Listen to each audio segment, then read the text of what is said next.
Imagine the roar of the crowd, the electric atmosphere, and the sheer disbelief as a team, missing its star player, pulls off the unthinkable. NC State just delivered a monumental upset, crushing number 8 Georgia Tech, 48-36, and handing them their first loss of the season. This wasn't just a win, it was a statement. But how did they do it?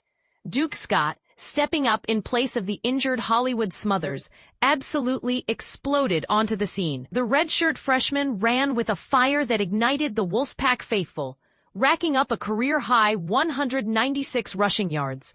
Every powerful run, every broken tackle, fueled the frenzy. And with 4:07 left on the clock, Scott broke free for a 30-yard touchdown, effectively silencing the Yellow Jackets and sending the home crowd into a frenzy, chanting, "Duke!" His performance was a masterclass in seizing opportunity. C.J. Bailey wasn't just along for the ride.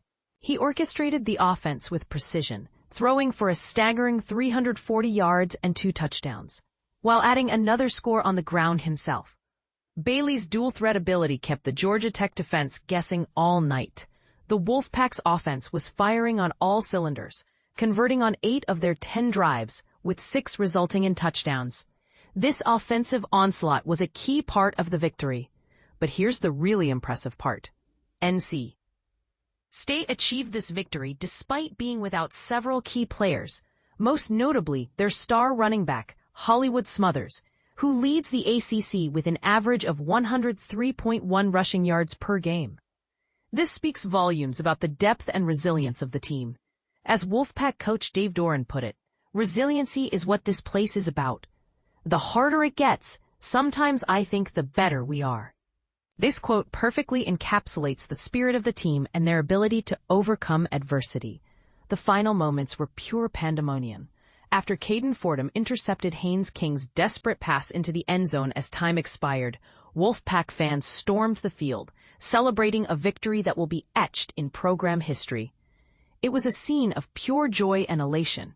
NC State's dominant performance resulted in a total of 583 yards of offense. They simply overpowered the Yellow Jackets.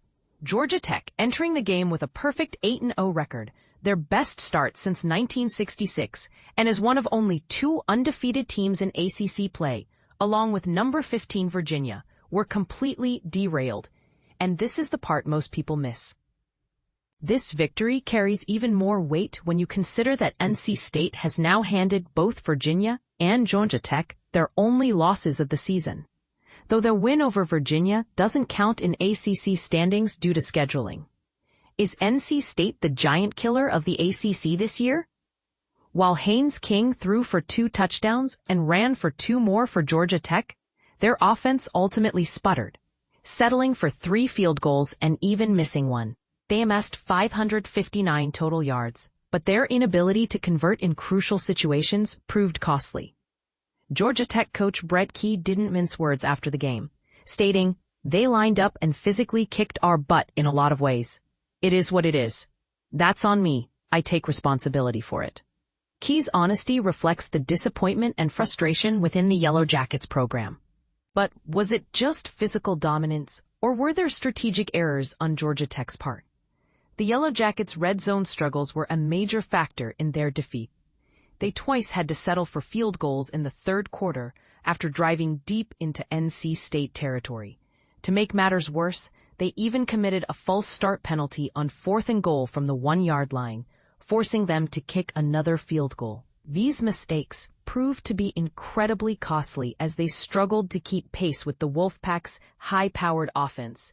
NC State hadn't beaten a top 10 opponent since their double overtime victory against number 9 Clemson in September 2021, which was their only win in 13 attempts under Coach Doran against such highly ranked teams. This victory marks their highest-ranked win since defeating number 3 Florida State back in 2012.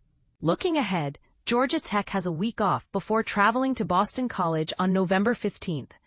NC State also has a bye week before facing number 10 Miami on the road on November 15th. This victory is a testament to NC State's resilience, depth, and ability to perform under pressure. Do you think this win is a sign of things to come for the Wolfpack? Can they continue this momentum and make a run for the ACC championship? Or was this just a one-off upset? Let us know your thoughts in the comments below.